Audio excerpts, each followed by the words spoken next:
The genre of visual novels and dating sims conjures up a specific image in the minds of gamers. One of anime high schools, otakus, and games played on a bedroom PC with the window blinds drawn and the door locked. Generally, you're not inviting the boys over to crack open a few drinks while you argue which waifu is the best. So, naturally, a pair of Spanish developers had the galaxy-brained idea to turn the tropes and mechanics of a dating sim into a multiplayer party game. This is Monster Prom, a campy, gleefully vulgar video game satire of Zoomer dating culture, where players vie for the affections of various ghosts, ghouls, vampires, and eldritch beings who are way too into writing fanfiction about their classmates. Competition and sabotage are encouraged, and each round lasts only 30 to 60 minutes, inviting for multiple runs that can unfold into literally thousands of unique outcomes. It does it all with expressive panache, vibrant art, and lively pop culture savvy dialogue that belies the minimal voice acting and complete lack of animation.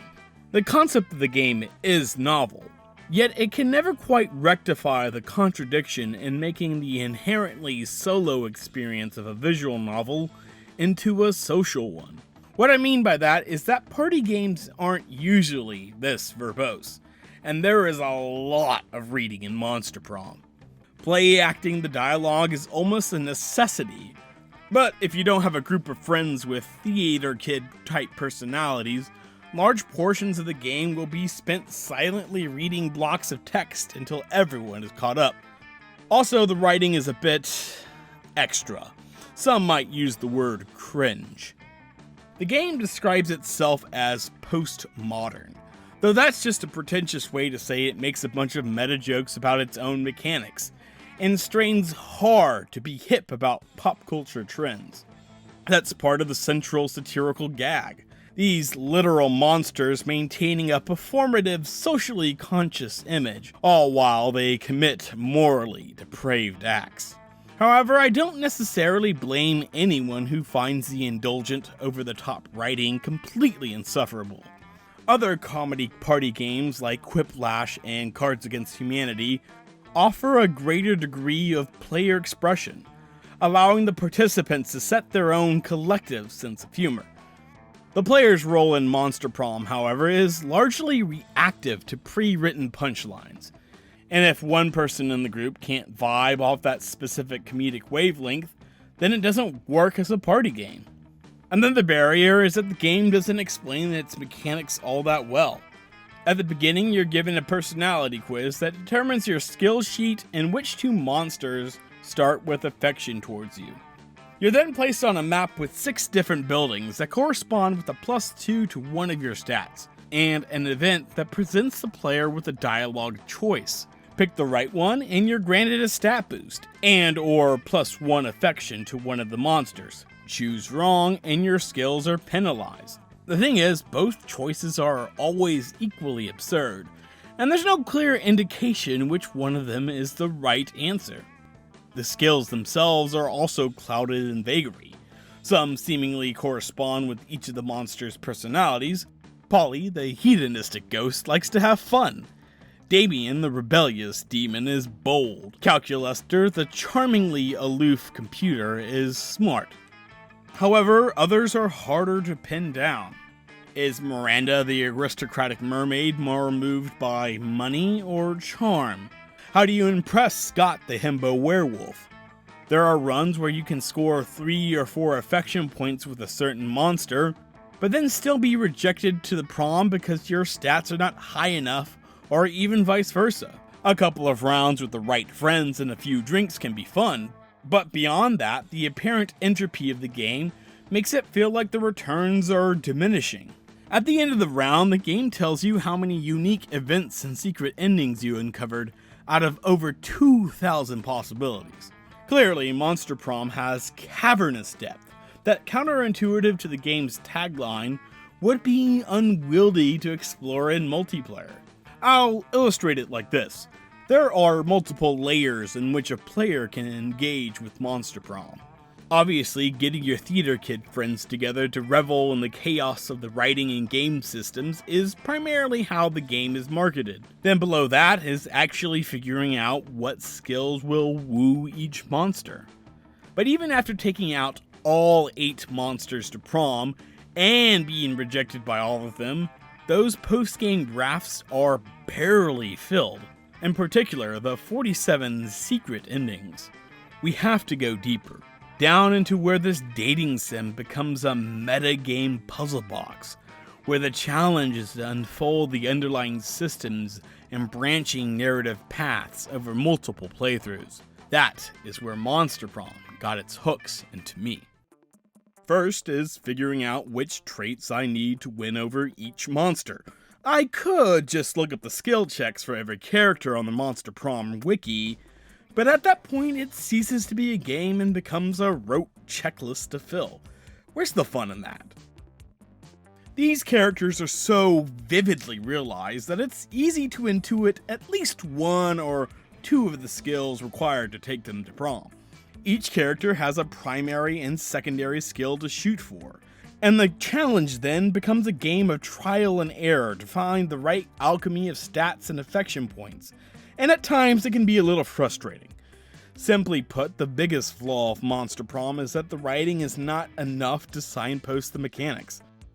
As far as I can tell, you don't get a specific stat boost from the monsters you're paired with from the personality quiz at the beginning. Though eventually I figured out that there is a correlation between the stats received from individual events and the favored traits of the monsters involved in them.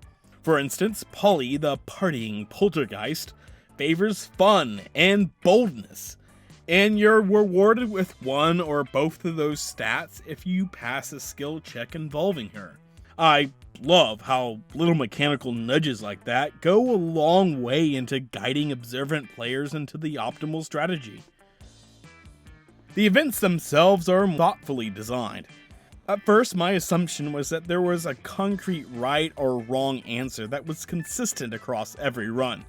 So obviously, working your way through the various endings and unique events would have been a matter of memorization. But do enough playthroughs and you realize that picking the same option won't necessarily net you the same result. As it turns out, those events are actually governed by skill checks, with each dialogue choice corresponding to a specific stat. Sometimes it's a hidden numerical threshold one has to pass, other times the player has to pick whatever skill is highest on their stat sheet. The game even tells you what skill you passed or failed with a cute little emoji, though it's easy to mistake the icon as signifying a specific stat boost or penalty incurred by the choice. In fact, failing, say, a boldness check doesn't necessarily cause you to lose points and boldness. The design of these events are clever in a couple of ways. First, it balances the penalties, as to not pile on the player by subtracting from a skill that the game already considers too low. And since there's no guarantee that either check will be for a skill that you've built up, it encourages players to visit the other locations during a run, to build a more well-rounded character rather than min-maxing the 2 stats needed to woo their chosen monster. Still, the game's own sense of humor obfuscates exactly what skill either check actually represents. Everything in Monster Prom is just so over-the-top and plain extra that some dialogue choices could embody any of the traits. What's the difference between a bold choice or a fun one? Or creativity and smarts? Once again, it's that contradiction inherent in doing a multiplayer dating sim. Party games thrive on randomized chaos. The draw 4 wildcard in Uno, the blue shell in Mario Kart, while single-player games on a certain level need a more predictable and readable structure. The ambiguity of the dialogue choices in Monster Prom allow the absurdist romantic comedy storytelling to at least feel more organic, but it's the first major hindrance when you're trying to uncover all the endings on your own. However, after a few dozen playthroughs, while diving down into that third layer of metagame that exists after you've taken each of the monsters to prom, and the uncharted regions of the secret endings, something clicked. Suddenly, the language the game used to signal its mechanics made sense to me. As weird as it sounds, I kinda got immersed in this goofy satire world. Maybe it's not that weird. This is a type of role-playing game, and there is a surprising amount of depth in the writing that goes beyond high school movie archetypes. Spend enough time with the monsters and you're able to intuit what the values of boldness, fun, creativity, and charm mean in this world where life is cheap, and where your single-minded quest to bed a demon crashes into the plot of multiple CW fantasy shows. The most consistent way to read the skill checks is to picture which monster would say that line, and then pick based on their associated stats. Not a foolproof strategy by any means, there are still choices that don't make much sense, but it reinforces the spirit of the game. That is to say, the point of Monster Prom is not about mastery over the game's mechanics.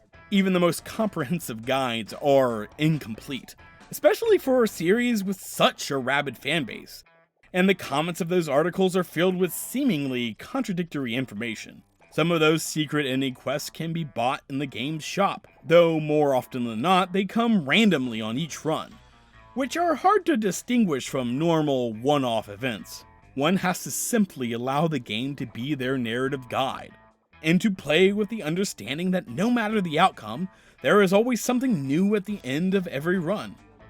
That mostly comes in the form of an art gallery that not only shows you the ending slides from your successful runs and secret endings, but even the slides from every rejection, as well as unique, adorable artwork for every monster pairing with each of the 4-player avatars. Filling out this gallery is the endgame, and it speaks to the quality of both the game's writing and these illustrations that even someone like me, who rarely shoots for 100% completion, felt compelled to collect them all. Whatever algorithm or random number generator Monster Prom uses, it does a good job of cycling in new events before it starts repeating itself.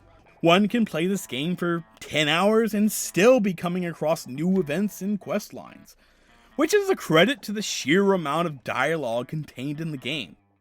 I mean, put this in perspective. There are over 500 events, which if read aloud would take 2 to 3 minutes each to perform. That's 1,500 minutes of dialogue, enough to fill 50 episodes of a half-hour TV comedy series, which doesn't even account that each event has 4 different outcomes, which essentially doubles that number. We're talking about an amount of narrative content that rivals AAA RPGs like The Witcher and the Fallout games, that comes from the pen of just 2 writers. Monster Prom fascinates me on so many levels. First on its gonzo pitch as a multiplayer dating game, then as this gotta catch 'em all narrative puzzle box. But also a snapshot of a seismic shift in comedy. Social mores have changed so rapidly that even edgy standbys like South Park have to navigate a world where more thought has to be put into how jokes will affect certain groups of people. In fact, the more recent trend is that the more vulgar a show or movie is, the more it will directly acknowledge social issues of race and sexuality, almost as an attempt to elevate itself above its own crassness. I have mixed feelings about this style of humor, namely because writers tend to drop the pretense of comedy to lecture an audience who presumably already shares their perspective. Monster Prom largely avoids this trap, but is still of a kind with the likes of Big Mouth and especially What We Do in the Shadows. The latter shares the same healthy dose of irony, of homicidal characters who are okay with a bit of torture, but would never want to be seen as a contributor to global warming, or worse, a bigot. It's okay, because I know this guy. It's Count Figula. Hey, don't swear. Sorry, We're werewolves. Not What are we? Werewolves, not swearwolves. No, it's It's a very offensive word to call people. well, unless you're talking about a bundle of sticks. This is a comedy game made for and by the terminally online. It understands that a lot of discourse on social media is driven by performative decorum, where to be problematic is a faux pas. And what better place to explore that than a high school? A setting in fiction often associated with rigid and arbitrary social hierarchies. But also like What We Do in the Shadows, under all that flippant, absurdist humor is a warm, gooey, empathetic core. The term I've heard used for this kind of earnest, ultimately heartfelt storytelling is hope punk. It was coined as an inversion of grimdark fantasy, though in the case of comedy, I see it as something that avoids the cynical snark associated with Gen X humor, in favor of more character-centric jokes that never punch down. That doesn't mean it's edgeless. On the contrary, it revels in the crude, but in a way that celebrates our imperfections. It's that simultaneous existence of the diabolical, alongside the genuinely wholesome, that gives What We Do in the Shadows and Monster Prom their appeal. Ultimately, shooting for all 47 secret endings is not about finding the jokes the game has to offer, but rather discovering empathy within what on the surface seem like broadly drawn caricatures. I think of the Slayer, a protagonist from a completely different video game who rudely interrupts your attempt to court the monsters. As it turns out, she has her own internal life of simmering insecurities that unfurls via long therapy sessions with her fairy sidekick. Scott the werewolf and the conniving Gorgon Vera Oberlin may have completely opposite personalities, but they end up bonding as a found family after Scott's search for his parents leads to a dead end. Ironically, the place where Monster Prom excels is its sense of humanity. It lingers long after the multiplayer experience loses its luster.